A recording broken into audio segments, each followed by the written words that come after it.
It is the News Blitz with Randy Wang on Talk Radio 790 KABC. We're here every single day from 5 to 6 talking about the local issues that matter to you most and taking your phone calls at 800-222-KABC, 1-800-222-5222.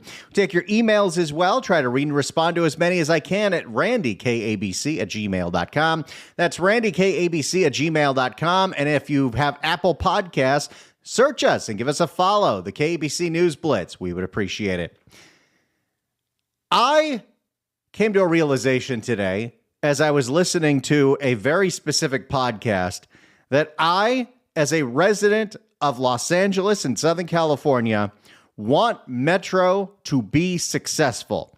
I want it to be a positive experience, and I want it to be something that works for as many people as will ride it. Does that necessarily mean that I would ride it? Currently, no. If there was a train from the valley to the west side, maybe. I really hate driving on the freeway, and it's not just the inconvenience thing.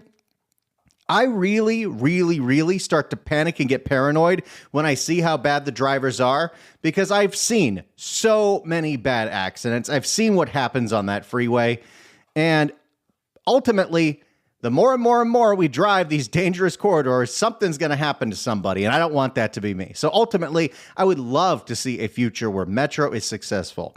Now, where did I come to this realization? Well, as you know, I'm a total dork, and I spent my commute home listening to the Transit Unplugged podcast. What is the Transit Unplugged podcast, you ask? Well, it popped up in my YouTube algorithm because, remember, my YouTube algorithm specifically is targeting videos that it thinks I would want to watch, which is a lot of local news reports, a lot of local government, city councils, and assemblies and legislatures and all that kind of stuff, and random other things that don't have to do with this job, like video game reviews and clips from Melrose Place. But that's not what we're talking about today. What we're talking about is Transit Unplugged, because this was featured to me as a podcast from transit people to other transit people. So it's hosted by a former director of Baltimore's Metro, and they interviewed the station experience manager at Metro, the transit experience manager. That's right. This is a job. His guy is named Stephen Tu, and he spent a good half hour on this podcast talking about all the things Metro has done in the last 6 months to improve safety. And while you could take it as definitely not enough and so much more needs to be done, the fact that there are steps in the right direction, the fact that we are talking about making things better instead of saying if you just looked at the statistics, you would see how safe Metro is, tells me that we are moving in the right direction, especially when you consider that Karen Bass has made this nonsensical promise that the 2028 Olympics will be the first car-free Olympics, the Transit Olympics. Well, in order for the Transit Olympics to happen, you have to have this system built out, good luck with that, and you have to have it safe. You have to have the ridership confident in it. So if that's the goal, they're going to be really putting their foot on the gas to make this system safer. And what I want to go through today is just a couple of things that Metro is touting that they have done to improve public safety. The biggest issue that I'm going to tell you with what Stephen Tu talked about on the Transit Unplugged podcast is that every single one of these improvements sounds great, but for some reason, they're all pilot programs and only at a few select stations when they should be system-wide. And these are pretty common sense, but we're going to go through them because I have a firm belief that you can't just talk about how government is failing over and over and over again.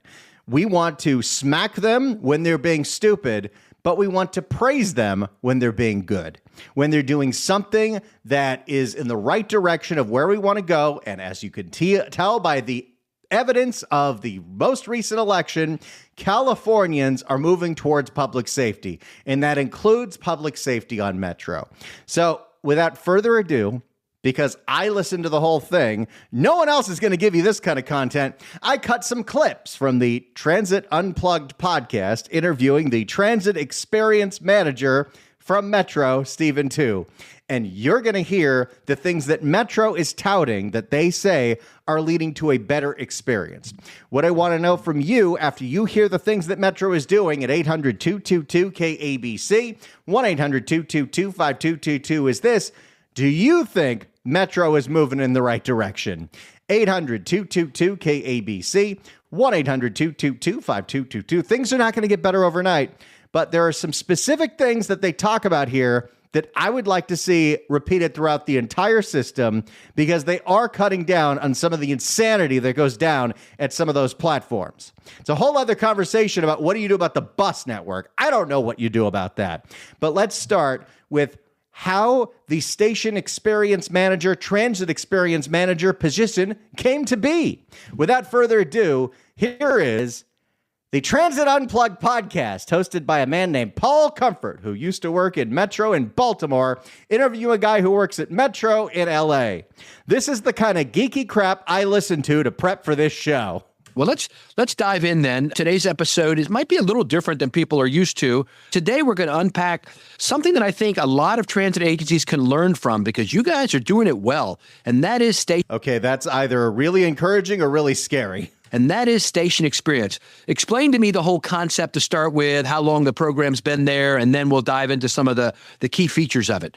Yeah, so Paul, just about a couple of years ago, we were coming out of the throes of some of the unfortunate issues that we were dealing with from a societal standpoint. That was the opioid crisis. I thought he was going to say pandemic, but no, he said opioids, and we're still in the opioid crisis. It's not going anywhere. The opioid crisis affecting really a large swath of North America and a lot of the public spaces. And that includes some of our transit stations.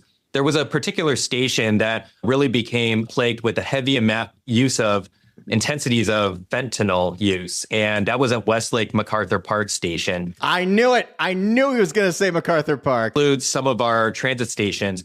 There was a particular station that really became plagued with a heavy use of intensities of fentanyl use, and that was at Westlake MacArthur Park Station. Now, Metro knew about MacArthur Park Station for quite a while. They didn't do anything about it because, well, what do we care? It's the poor part of town. But then local news, including KCAL, started doing some investigative pieces where they brought a camera down there, and what they saw at the MacArthur Park Westlake Station was a straight-up open-air drug market. It looked like the zombie apocalypse, and Ulysses was cheering along. Yes! That was her district. So Metro, in response to the damning coverage of how disgusting this one station was they implemented a whole bunch of changes, not system-wide, at this one station, and now it's the cleanest one in the whole system. Although, as a sad postscript to that story, while they did clean up the station, and that's all Metro can be in charge of, is cleaning up what is their property, what is their purview, that open-air drug market didn't disappear per se. It moved to MacArthur Park proper, where now the drug zombies are harassing the people waiting in line to get some pastrami at Langer's. So eventually we'll nip this thing in the bud. Maybe you'll have to find out what Parks Unplugged is doing to clean up the parks. I'm sure there's a podcast for that, and I'm sure I'm going to listen to it. What we did there. You should hear the stuff I listen to on the way home. It is wild. The stuff that I listen to that I say is not good enough for the air. Oh, my goodness. What we did there was we started thinking about what kind of environmental design tactics could we take to quickly restore appropriate activity, also help to supplement the existing traditional security and law enforcement presence that was there. Now, you have to remember when you're talking about Metro, you can never go into their solutions with the simplest solution of, well, we should arrest every single person who's doing drugs or selling drugs at the station. That makes sense, but you know that's not going to happen. And even if it did happen, that's not the way our system is built to be. Maybe after 36 goes into effect, maybe once Hochman takes over, we can try some of that. But we know ultimately, even with some of those reforms, the low-level drug offenders, for the most part, are still going to be plaguing the system. So they had to work smarter, not harder, because they knew they couldn't make the arrest. So what did they figure out? You know what scares away people on fentanyl and meth? bright lights, loud music. And we found that a lot of different tactics that we had that were consolidating our access control points, our entries, being able. These are also very simple. One in, one out. It might be a little more inconvenient, but you don't have all these corridors of people be hiding in and sleeping in and shooting up, and sometimes going into electrical boxes, stealing electrical wire, and shutting down the train. Can't have that. Being able to improve fare compliance, allowing us to pump in fresh air, those types of simple. Remember, he said that one. This is wild. Apparently, they found, when researching ways to get people out of living and doing drugs at MacArthur Park Station, one of the solutions was pumping in fresh air. Because the meth zombies can't handle the fresh air. Or maybe it's a little too chilly. But again, these stations are not meant for you to live at. I am in full support of every single one of these things they did at MacArthur Park Station. What I don't understand is why it is taking so long to do this at every single station on every single train line. Forget about the buses right now. That's another problem. I don't know how we solve some of those issues because it's not a station for a bus, it's a stop. But this is a start. Pump in fresh air. Those types of simple tactics really allowed us to have a huge turnaround in the amount of misuse we saw. I will say the fact that even Metro is allowing this guy to go on this transit podcast to talk about the fact that they are focusing on public safety in an unorthodox way, but they are focusing on it. That's a step in the right direction. A 60% drop in vandalism. We're also not talking about, oh, these are just our poor neighbors. No. They're vandal drug addicts. A 60% drop in vandalism, a 70% drop in loitering inside the station, and really allowing. If you're still loitering with the bright lights, the pumped in air, and the loud classical music, you got to be zonked out on the good stuff. And really allowing us, when we surveyed our riders there, and some of the communities with the greatest need, was to be able to really allow people to feel safer. And our ridership's been going up as a result. And so because of that test kitchen, if you will, of Westlake MacArthur Park, our CEO really allowed us to say, let's take this best practice and expand this system wide to other stations. But they haven't yet. That have similar challenges. And that's okay. That was the we only need to do this at the systems where there's bad people. You do need to do it system wide. This should be uniform. How hard could it be? Bright lights, loud music everywhere. Stations that have similar challenges. And that's how the Station Experience program was born. So that was the beginning of the Station Experience program. And over the last year, they have made several improvements, most of them as reactions to some really horrific things, including murders that have happened on the trains and at the stations. One of those improvements that is only at 2 stations now, but should be pretty darn uniform and station-wide, is the simple tap to exit. What does that mean? That means that we make sure you pay your damn fare. Because the people who don't pay the fare are usually the same people that are doing things you're not supposed to be doing on the train. And let's not talk about equity and classism. Metro has a whole bunch of programs for the low income to ride for free, but you still have to tap in and you have to tap out.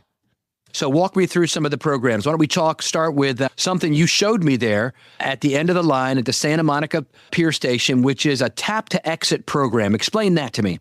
Yeah, so we know that fare collection has been a big part of major agencies, not only for just the portion of being able to collect the fare, but what we've been finding across other major cities is the importance of having that be your access control point for appropriate activity. I mean, that seems to be the whole system. You think really it's the $1.75 that's making the budget? No, it's not necessarily even about the price. And this is the scary thing about the talk of having fareless Metro, which we did during COVID, and that helped lead to what we have going in. If you have no access to control as to who is using this system, it can lead to a lot of issues. And that when we got lax on it, that's when you started seeing a whole lot more really bad behavior, drug use only being one of them. Some of the things that are done on these Metro trains, I can't talk about on the air. But you can go to People of Metro Los Angeles on Instagram and you can see it all. We've seen Washington, D.C. and BART, for instance, upgrading their fare gates. But one of the challenges we have... What was the other thing that never made any sense? Why a turnstile? Why not something that can actually prevent somebody from getting in that shouldn't be there? But one of the challenges we have here in LA is that not every station we have has fare gates. Only about 50%, give or take, of our stations have fare gates. Well, that's something we should work on immediately, huh? And so what that means is that there may be some people that never actually encounter a fare gate on their journey. By putting in the tap to exit program, we're increasing the probability that someone will encounter a latched fare gate at some point in their journey, particularly in our core stations where a lot of people may come from an ungated station out in the suburbs, and then they converge into the core of the city. Then they're going to come across this. And so what we've seen we've only had this for about 6 months or so, started at one station in North Hollywood. Now we're at a couple stations now, including downtown Santa Monica. We've inspected, the fare gates themselves have been able to inspect over 750,000 tap cards, our fare card to exit. And those fare gates have been now automatically correcting over 80,000 exits. Oh my. Now, of those 80,000 people who weren't paying, were all of them people that were going to do something violent, do drugs, or use the train as their own personal bathroom? No. But that's a good way of weeding them out. I applaud that. Why is this only at 2 stations? If this works and it's successful, when do we get out of the pilot phase? At those 2 stations alone. So we really see it as a force multiplier that helps augment our fare inspection teams. We've also seen significant drops in the Transit Watch app submittals, the See Something, Say Something app, where people are reporting substantially safer and cleaner conditions on their entire journey. There's still going to be problems. There's still going to be the random violent incident here or there. But the daily incidents, the things that people see that they cannot unsee on the trains, those are going down where they have these. So if that's the case, then should we have it system-wide, like immediately? You want to build trust in this system. So people like me, people like the audience will ride it, and they'll feel confident going into the Olympics. If you have something that's working, don't need to wait. Get this stuff going everywhere immediately. So is this just on rail? Is this just light rail, or what is it? Yeah, this is starting on rail for now, but it's not to say that it can't be on our BRT systems or other BRT is transit speak for bus rapid transit. That's a whole other topic for another day. transit centers. I think that we're makes really sense. just scratching the surface and seeing what are the right tools to use in the right locations. Okay, so one of the big programs that has led to a reduction in loitering, a reduction in people being on the train that are not supposed to be there, which means less people that are doing threatening behavior, stalking, doing lewd things, using the train as a bathroom, or doing drugs. Because you have to tap to exit, there are more people who are supposed to be on that train. I applaud that. That's great. Let's go system-wide. But there's a few other things that they're doing, and we want to look at what they're doing and applaud them when they're doing something right. Sometimes they need a little positive encouragement. We're listening to the Transit Unplugged podcast as the transit experience supervisor, Stephen Tu, explains what Metro Los Angeles is actively doing to make the train safer. Are you convinced? Do you think Metro is getting better? 800-222-KABC, 1-800-222-5222. It's the News Blitz with Randy Wang on Talk Radio 790 KABC. It's the News Blitz with Randy Wang on Talk Radio 790 KABC. If you ever miss an episode of the News Blitz, I have good news for you. You can listen to every single one, including our favorite Happy Hour Friday shows at kabc.com/newsblitz. I met so many great KABC listeners at the Gladstone's Long Beach event with the John Phillips show. It was so much fun. And so many people told me how much they like listening to this show and how much they love those Happy Hour Friday shows. So if you've ever missed any of them, we do them every Friday. Go to kabc.com/newsblitz or get the Apple Podcasts app, search the KABC News Blitz, hit follow, hit like, get a review, share it with your friends, whatever. Let's blow this thing up. When we come back, we'll take your phone calls at 800-222-KABC. Find out if you think Metro is getting better or getting worse, and we'll find out the other things Metro is doing to improve the rider experience. It's the News Blitz with Randy Wang on Talk Radio 790 KABC. It is the News Blitz with Randy Wang on Talk Radio 790 KABC. We're here every single day from 5 to 6 talking about the local issues that matter to you most and taking your phone calls at 800-222-KABC, 1-800-222-5222. Your emails as well at randykabc@gmail.com. And follow the podcast of the KABC News Blitz on Apple Podcasts. We're asking you at 800-222-KABC. Metro says they've taken a lot of steps to improve the system. Do you think Metro is getting better or worse? 800-222-KABC. Let's go to James in Azusa. James, hello. Yeah, Randy, all the steps they're taking are backwards because it's not getting better, it's getting worse. I was at the Azusa station just a few days ago, and I watched a guy defecate doing a number one on the platform. And I yelled at him to no avail. And the only way to solve this problem, Randy, is to have an armed guard at every station. That's the only way, because I watch these guys that cause trouble, that don't pay. When there's a sheriff on the platform or a cop or security, they don't answer. But when they're not present, they're on there smoking weed, doing everything and anything they want. That's the only way you could fix this problem. I think you make a really great point. I don't know how feasible that will ever be in the situation that we're in. I mean, down in Long Beach is ending their contract with Metro because they're so short-staffed that they need those officers to be downtown patrolling there. I mean, we do not have enough officers to put someone in every station at every shift. We should. That should be the goal. That would be great, but I don't know if we're ever going to get to a point where that's possible anymore because this police staffing problem isn't going away anytime soon. Well, I guess it's unsolvable because there's no other way to deter people from entering a station. And like I said, the unpayables, like every train has to have an operator, every station has to have an armed guard, not just a guard, an armed guard. Otherwise, all that lip service they're talking about is not going to solve a thing. That's all I got to say, Randy. Thank you for taking my call. Thank you so much for giving us your opinion. You're a writer, so you know better than anybody. Appreciate it, James. Stay safe out there. I will say, you never hear about any of the improvements that they're making to that side of town, to the Gold Line people like James in Azusa. You got to do something about that. That's another end of the line, and I know it's going to get further going into Claremont, but come on.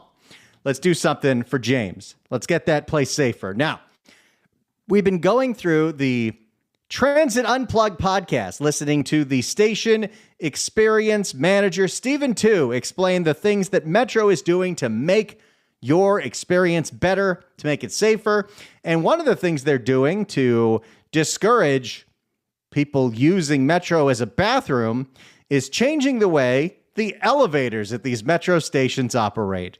What do you mean? Let's find out. Let's jump on to the next one. Tell me about open elevator doors. This was a really cool concept that we actually have been really reaching out across the transit industry in North America. And we found that Denver, RTD, was actually piloting this at a couple of their transit centers. And when we reached out to their leadership, they had seen some very early success. And so we went back to our system to say, where could we do this, maybe with some of the elevators that have similar capabilities? And we piloted this in our brand new regional connector stations in downtown LA. I love how many people have to all get together in a think tank to figure out if you leave the elevator door open, people are not going to use it like a bathroom. And it's at this moment in the show that I would like to say a little prayer to the elevator custodians that are out there, the people that have to clean up what is inside these Metro elevators. You do not get paid nearly enough. And what we saw were not only improvements to safety and cleanliness, because the doors are always open, you're pumping in fresh air from the outside. And from a security standpoint, everyone can see in and out what's in that elevator before the doors even open, because the doors are already open. But our transit ambassadors also report that customers with strollers, with bicycles, having a much easier time getting in and out. They don't have to hit a button. Okay, you can say that it's for that, but it's for the other thing. We know what it's for. You don't want people doing drugs in there or taking the pants off and doing God knows what. So we saw this as an instant success. And now what we've been doing is rolling this out to our other stations that have the same capabilities. And as we upgrade our legacy elevators in the coming years, we expect to put in the same practice as well. Boy, this system moves slow. Even something as simple as keep the elevator doors open so people can't poop in them, that takes multiple years and a whole bunch of things to roll out. We can do better than this. I know how much money is in that budget. Really being able to just deliver a kind of a no-brainer, safe and clean experience that a lot of people have really been able to get behind. So when the elevator comes to the main floor, the doors open and they stay open. Kind of like in a hotel. I've seen that in hotels. When I go in there, the doors on the main Okay, they're talking about this way too excited for how much of an improvement this is. They just kept the doors open. It's good. I think that helps. Less people using it as a bathroom. That's a great thing. But let's not talk about this like they've reinvented the wheel. But hey, that's what you're going to get when you're like me and you spend your drive home listening to the Transit Unplugged podcast. I think this episode says more about me than it does Metro. But we're not done here. When we come back, we'll hear about Metro's new access control bathrooms, the ambient noise, the classical music, and all the other things they're doing to keep people that shouldn't be in the system out of the system. Do you think Metro is getting better or getting worse? 800-222-KABC, 1-800-222-5222. It's the News Blitz with Randy Wang on Talk Radio 790 KABC. It's the News Blitz with Randy Wang on Talk Radio 790 KABC. We're going through some of the steps that Metro says has led to a safer experience, including tap to exit, elevators that stay open so you can't use them as a bathroom. And now let's find out what Metro has to say about actual bathrooms and controlling who can use them. Now tell me about This is the Transit Unplugged podcast. Yes, I'm a dork. Now, tell me about smart restrooms, because I know when I was CEO of the MTA in Baltimore, one of the concerns that even our drivers, our bus operators had was that they didn't have access to bathrooms at the end of the line sometimes, and so this is a great program. Will you tell me about it? Yeah, you're exactly right, Paul. This is something that we are really fortunate to be able to have tried as a small pilot last year. And now we have seen, by and large, a runaway success for us to be able to improve and expand restroom access, something that our riders have been asking for many years. I mean, you can make the argument, and it is a sound one. If you have bathrooms, people are less likely to use the elevator as one. But you got to control who uses those bathrooms so they don't turn into a rest stop. And our leadership has been asking, or a drug den. And our leadership has been asking, but we know as transit agencies has been a large challenge of what happens for the unintended consequences. And with this firm that we partnered with, Roan Labs, what we found is that by putting in an access control accountability piece, requiring that people have a valid cell phone to be able to access the unit, we found that just the natural... Scan your phone so you can enter? The company that came up with that is getting millions and millions of dollars. You don't have to think that hard to get rich, kids. We found that just the natural community policing is there. We've been able to actually hit a record amount, over 100,000 uses now. You can say flushes. It's funnier. With about 50% of them being repeat users across just 10 locations that we've had across our system, but soon to be, we're going to go expanding up to 6 times bigger, 64 units that we'll be having across our entire system. That means 2 and 3 stations are going to be having restroom access that we're really confident is going to deliver a safe and clean and appropriately used restroom. So we're really... I don't want to know what the inappropriately used restroom is, but good for them. So they're going to have bathrooms, but you've got to have a cell phone maybe tied to your Metro account to show that there's a reason you need to use it. Okay, that's something. Don't know if it's the end-all be-all, but I'm all for bathrooms that can be clean. And apparently they're going to use data to see how often the bathroom needs to be cleaned. Again, janitors, you don't get paid enough. Let's go to Dale in Long Beach. Dale, hello. Hello, Randy. Yeah, if nobody's been killed this week, then we're doing better. Well, it's only Monday. The week is young. Hey, I heard Long Beach is not going to renew their contract. They're not going to be patrolling the trains. This is going to be dangerous. Yeah, so we're not sure what the end result of that is going to be, if like the sheriff is going to take over, but Long Beach says their police department is so understaffed, they're so desperate, and they only had 12 officers patrolling the portion of the system that is in Long Beach, that they need to pull them off the trains because they need more people patrolling downtown. That's how short-staffed they are. Yeah, in a time when we need more police on the metro. I know, but this is the macro problem that I don't know how exactly we answer, is the fact that every policing agency in the state of California is desperate for people, and there's a bidding war going across against them. You're even talking about Metro wants to create their own police agency in 5 years, but where are you going to find the people when every policing agency is struggling for bodies? Well, there's one thing about their own police department. They're going to need a team of lawyers for all the lawsuits that are going to be coming their way. That is very, very true. Dale, thank you so much for the call. Appreciate it. It's the News Blitz with Randy Wang on Talk Radio 790 KABC. It's the News Blitz with Randy Wang on KABC. If you'd like to email us, you can do so at randykabc@gmail.com. Penny writes in and says, I don't think public transit will be safe to ride in my lifetime. Penny, I hope you're wrong, but you're probably right. Also, this is only a Southern California thing. Go ride public transit in Japan or Germany. I'm sure it is perfect.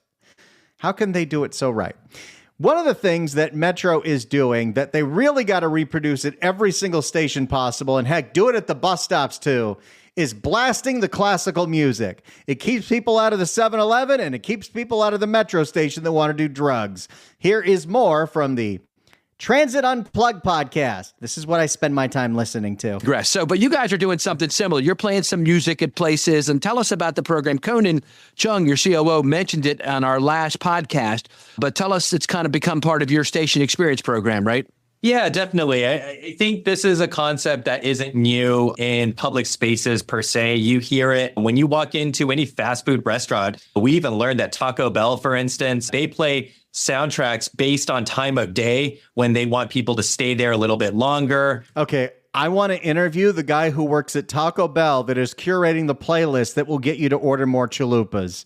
I'm not kidding. I want to talk to that guy. Order more food versus they want more turnover. Oh, that's interesting. Yeah, it's very interesting. Yeah, music. The mood. Yeah, it can set the mood and have, a desired effect in public areas. And so we tested that desired effect is getting rid of the undesirables. We tested this at Westlake MacArthur Park, but what we've really found is that it really does to help to inspire appropriate activity. By doing this, for people who are there for short-term waiting, just let's say one head wait, 5 to 10 minutes for the next train, it's really a complimentary feel that helps supplement the brighter lighting that we have in there, the fresh air that we're pumping into that station. All the things to keep out the meth heads, because the meth heads don't want bright lights, they don't want classical music, and they don't want fresh air. All together a safer ecosystem in that customer experience. But for someone who may be there for a couple hours, it starts to become an area where maybe they're not getting that peace and quiet that they normally would have in a desolate area in the corner of the station, because we know that someone who's sheltering or in crisis in our stations is not someone that's getting better. They really need to be. This is quite a way to frame it, but I'm here for it. Yes. Okay. These people are not getting, you're right. They're not getting the help that they need by us enabling the behavior. So hopefully by getting them out of there, and we'll see if Prop 36 makes a dent in this. But yes, people addicted to meth, we should do everything we can to stop them being addicted to meth. Meth bad. In a visible area where our social services partners can really be able to reach out to them and offer support. And that's not down on our platform. And so really, this is a layered part of our public safety ecosystem that we have been pushing out to other areas. In our surveys, actually, some of our survey respondents felt the most strongly that classical music has helped to improve the appropriate activity in the stations the most, and that hence they are the most supportive of that tactic. What is so funny is the Metro survey showed the riders love the classical music because they love what it does, but the transit advocates like Streets for All and Ulysses Hernandez, quite frankly, they attributed that to torture. They said that what Metro was doing at MacArthur Park Station was torturous. They're also doing ambient noise. They're doing blasting in fresh air, the lighting, the tap to exit, the elevators. I think the system's getting a little better. It's got a long way to go, but it's getting a little better. And hey, we keep going on this road. Maybe in 4 years, I'll think about riding it. Oh, wait, it doesn't go anywhere I need it to go to. Never mind. Thank you all so much for listening to this show. It's always a pleasure to be here every day. If you ever miss an episode of this show, kabc.com/newsblitz. That's where you can get the podcast on the website. But you've got an iPhone, I'm sure. Go to Apple Podcasts, search for the KABC News Blitz, hit follow. Every episode will go right to your phone as soon as I post it. I'll be posting this one in about 5 minutes. We'll see y'all tomorrow at 5 for another News Blitz with Randy Wang on Talk Radio 790 KABC.